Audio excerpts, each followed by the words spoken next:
Aujourd'hui, nous au stade Marie-Justin avec lui, nous venons à la rencontre de l'homme le plus rapide du pays. Comme on dit l'homme le plus rapide du pays, je parle de Noah Bibi. Justement, Noah Bibi, bonjour. Hep. Tu peux attendre que ce serait compliqué d'avoir Noah. Donc, c'est Buzz l'éclair, c'est Speedy Gonzalez. Bon, Noah là, sans rencontre.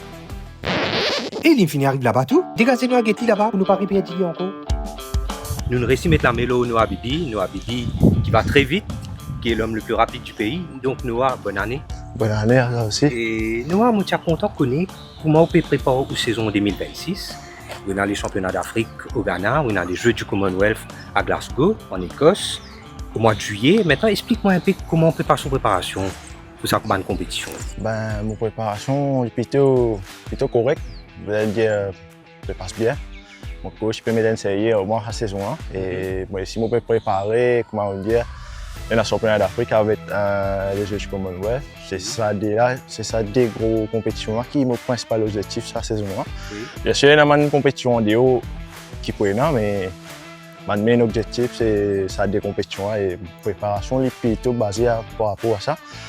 Et pour courir ma saison, mon première compétition pour le 7 février à Stade Bambou. Oui. Et là, qui tout pour débuter, on peut dire que l'objectif, c'est le championnat d'Afrique et Commonwealth. Et sa première compétition qui prenait en février là à Bambou, qui est l'objectif? Le plus vite possible, oui. Parce que souvent pour un athlète, la première compétition est déterminant pour le reste de la saison. Parce que c'est même qui pour nous une base, comment nous poursuivre le reste de la saison. Et on peut plutôt prendre un bon chemin. Oui. Et on a un bon présentement pour mon premier sortie. Maintenant, Noah, ou l'homme le plus rapide du pays, 1989 en 2002. 2002, pardon, c'était au championnat de France, U23, à Colmar. En 2024, au meeting de Colmar, vous faites 10-12. Donc, vous battre record Stéphane Buckland. Ouais. 2 fois vous battre record Stéphane Buckland. Et que ce soit sur le 200 et le 100. Et où l'homme le plus rapide du pays, en moins de 20 secondes, sur le demi-tour de piste, ça veut dire le 200 mètres. Dis-moi, comment Noah, est-ce qu'il Noah envisage réalise ça va temps là encore ou dépasse ou va propre cours? Bien sûr, parce qu'au début, il y a un target pour dépasser Stéphane. Stéphane, c'est mon entraîneur. Oui. En fait. Et c'était mon target à l'époque, je suis encore plus jeune. Et comme on fait un peu trop vite. D'accord. On fait un peu trop vite parce que comme on fait mon retournement par rapport à ce qu'il m'a fait à ce. Oui.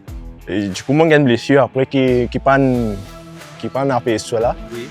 Et je peine pour être au nouveau niveau. Mais on peut dire que ma sensation peut revenir. Et bien sûr, la fait dans la tête, c'est m'espérer regarder pas mal de temps là encore. 10-12 ans, je vais battu en 2024. Oui. Parce que je fais 10-11 en France même. Oui. Et déjà pour autant là, c'est mon regarde à 19 secondes. Là. Parce que c'est quand même un chrono qui devient nettement sur la scène. Oui. Est-ce que Berodion fait un peu trop jeune, vous pensez? Même pas jeune, c'est le fait que mon fait inattendu comme moi, je ne peux pas attendre pour faire en fait. Au championnat de France, je ne peux pas attendre pour faire un chrono pareil. Je ne peux pas attendre pour faire un chrono pareil, je vais faire par rapport à. Moi, si j'aime beaucoup ce cours là, mais mon fait les jours qui ne me plaît pas attendre, du coup, je ne peux pas me préparer bien pour me faire. Et on peut dire une blessure, une passe 10, juste après. Et ça fait la limite comme ça. Aujourd'hui, Noah, il a 25 ans. Qu'est-ce qui a changé dans la préparation de Noah par rapport à Oubandi? Ce qui change, c'est d'abord motivation. Et avant, c'était un jeune qui plutôt, on va dire, tu vas dîner dans l'entraînement, partir aussi sérieux. Tu veux prendre tout le monde venir, mais il y a une de maturité qui gagne dans l'entraînement. On apprend beaucoup de choses aussi par rapport à comment on est un meilleur athlète. C'est beaucoup de débats, mais comme je dis, à travers ce sport-là, depuis mon 21 ans jusqu'à mon 25 ans, j'ai bien grandi à travers mon parcours. Et quand nous pose Banba, je connais, ça n'a pas toujours été facile pour nous, Noah. En 2025, l'année dernière, je me rappelle que tu prends une retraite prématurée. Ouais. Vous ne revenez par la suite de vos décisions. Déjà, nous sommes contents de connaître pourquoi annoncer la retraite et qu'est-ce qui vous a motivé à reprendre la compétition. En fait, il n'y a pas vraiment une retraite qui m'a annoncé parce que je me pose un plan comme ça. C'était plus pour mon éloignement là, plus pour quelques temps à l'FCN. c'est dans la tête, oui, mais il va tirer à 100%. Parce que, comment on va dire, on passe plus par des débat qui vidéo. Et c'était le fait que tout point vient accumuler un coup. Dans mon sentiment, m'a dit qui fait moi faire si bien tout ça là. Oui, c'est la pression. Ouais, qui fait moi faire si bien tout ça là. Quand tout est accumulé un coup, mon dieu, mon doit imposé. Mais après quand ça te pose un PM, moi m'a dit pour réaliser quand moi sorti en fait. Oui. Pour m'a dit quand moi je peux accumuler tout ça mon stress et voilà, moi je reste bloqué là, qui m'a besoin faire vraiment. Mais quand on a saisi, on prend à l'école là. Amis, aide-moi, mon entraîneur, aide-moi, camarade, aide-moi. On prend un petit étape moi-même. Là, c'est mon réflexion, mais qui fait mon compte à faire sport. Et du coup, mon révèle le moment de base. Je dis, non, on va terminer mon parcours. Comme ça. Comme ça, ouais. Oui. Ça veut dire que cette école-là, il permet tout, ressentir où là ou même, ouais. Réfléchir qui a envie. Et il y a de bonnes affaires au final qui vous prend ça les temps là. Au final, oui, il y a de bonnes affaires parce que, enfin, moi, elle m'apprenne bien. Oui. Et là, aujourd'hui, mon sentiment est un peu plus à l'aise. Oui. Et mon grandi depuis ça là et aujourd'hui, moi, une autre qualité athlète. Et bien pourtant, on revient aussi sur la famille. Quand on cause la famille, on a un cousin au Fétopise qui est un sprinter comme vous, qui en France, à Nantes, aux 60 mètres, il fait 6 secondes 72. Il passe à 400e du record de Jonathan Chimier, un record national. Qui vous vu d'ensemble au cousin? Est-ce qu'il y a une compétition entre autres, les saints?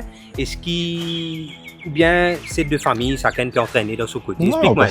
En fait, là, moi, tout le temps, depuis les petits, mais depuis les petits, oui. Et moi, je suis du mieux qui est capable pour les déboucher dans l'athlétisme aussi. Oui.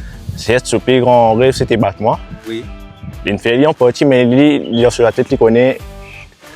Enfin, nous, dans une famille, quand nous battons un week-end, quand nous battons dans son meilleure forme, c'est comme ça qu'il nous considère nous battre. Oui. Mais du coup, pour lui, sur la tête, il peut pas atteindre l'objectif à 100%. Oui. Et il y a un guerrier, pas qu'à commencer. Il faut pour cela, il y a un mode de progression pour le faire. Oui. Mais ça une histoire, comment on peut dire moi, est-ce qu'il y a une rivalité? Mais il y a une rivalité, oui, parce que la piste nous reste un adversaire. Oui. Mais on nous reste famille. Et il y a une rivalité simple pour nous parce qu'il m'a causé au lit bien et tout. C'est le Djimounan Déo qui fait la rivalité là, une rivalité malsaine. Partout il y a. Oui. Mais un sens qui m'a entre nous, m'a dit nous, c'est tout qu'il y a beaucoup plus jeunes, mais on va dire qu'il n'y a aucune mauvaise intention ou tant qu'il m'a guidé, pour guider encore plus. Super. Maintenant, nous connaissons beaucoup de sportifs dans le monde faire face à un problème, une injustice. Tout dépend de toute qualité de discipline, y allant des disciplines collectives aux disciplines individuelles. Qui vous regarde là par rapport à un athlète qui est victime d'une injustice? Est-ce que vous trouvez plus encadrement comme cause ou par exemple qui vous a souhaité pour le sport mauricien évoluer? On peut dire même c'est plus un suivi, un suivi professionnel. On ne va pas dire peine à suivi, mais quand nous comparons comment un athlète de haut niveau qui évolue dans l'autre pays, est encadré, comment nous encadrés ici, nous bien en retard et nous bien loin aux autres. C'est moi montrer un niveau, mais moi je montré un niveau là sans vraiment gagner suivi. C'était du talent pire qui nous sortit, qui nous montrait ça cela, mais après, on va gagner suivi, on gagne des gens qui aident moi là, et je remercie tous les autres qui connaissent. Oui. Mais pour cette affaire-là, rester stable. Et nous tous connaissons dans le monde du sport sans finance, c'est marré difficile. Et c'est ça le problème de la plupart mauriciens. Il y a beaucoup de talent ici, mais qui talent un peu privé par le manque de finances, par le manque de soutien pour arriver dans le sport. Mais après, Mauricien, il est tenace. Nous mangeons quoi qu'il arrive. Pour solution ou si vous bien pensez une solution pour aider un athlète comme vous qui est un athlète de haut niveau, capable d'atteindre ce ban, on va dire franchir sa palier là dans cette progression? Moi, c'est. Moi, tu fais tout pour sponsor pour eux, parce que le sponsor, c'est un marqué rôle. Par exemple, moi, dans mon cas, KFC peut accompagner moi dans mon parcours et l'India pour aider moi à revenir au meilleur niveau cette saison-là, qui m'a chié pour faire lui. Et on a total confiance en eux. Et Ben, il est en partie, c'est 50% l'athlète, 50% chaque côté-là. Quand tout marche bien, quand tout bien aligné, je vais trouver qu'il fait un athlète pas qu'à d'une progression, pas qu'à d'une performance. Qui me casse surtout pour 2026? Bonne chance, mais moi je suis un peu éclate pour tout le monde. Bonne chance, Noah. Merci. Donc là, nous avec Stéphane Bucklen, c'est l'entraîneur de Noah Bibi. Stéphane Bucklen qu'on ne présente plus, hein, qui a fait honneur au pays sur 100, 200 mètres, que ce soit aux Jeux Olympiques, aux Championnats du Monde et aux Jeux des îles de l'océan Indien. Donc Stéphane, bonjour. Stéphane, et nous sommes contents de connaître comment se passe la préparation de Noah Bibi pour cette saison 2026, avec notamment les championnats d'Afrique, les Jeux du Commonwealth. Raconte-nous un peu comment fait passer la préparation, est-ce qu'il est en forme, est-ce qu'il est sur le point d'arriver à sa meilleure forme? Explique-nous tout. Et donc Noah, cette année, ça fait la quatrième année qu'il est avec moi. Et nous allons dire qu'il ne passe pas beaucoup périples, beaucoup de difficultés, et surtout moralement. Donc là, cette année, il gagne en maturité. Donc, j'espère que ça pourra rapporter. Mais la préparation est pas correcte. Comme tout le monde, préparation précédente. Donc là, il n'est pas correct, il peut entraîner normalement, il CIA. Donc la suite, nous connaissons dans pas longtemps. Et Stéphane, quand on nous pose Noah, donc c'est lui qui va tout de retour sur 100 et 200 mètres, est-ce qu'il Noah est capable d'améliorer ses meilleures performances pour des repos nationaux? Est-ce que c'est faisable pour lui? Moi, jusqu'à aujourd'hui, je suis persuadé que Noah sera le premier homme mauricien à faire moins de 10 secondes. Oui. Et il est pour le premier homme, surtout mauricien, pour gagner une médaille championnat du monde ou olympique. Je suis persuadé de ça. Merci.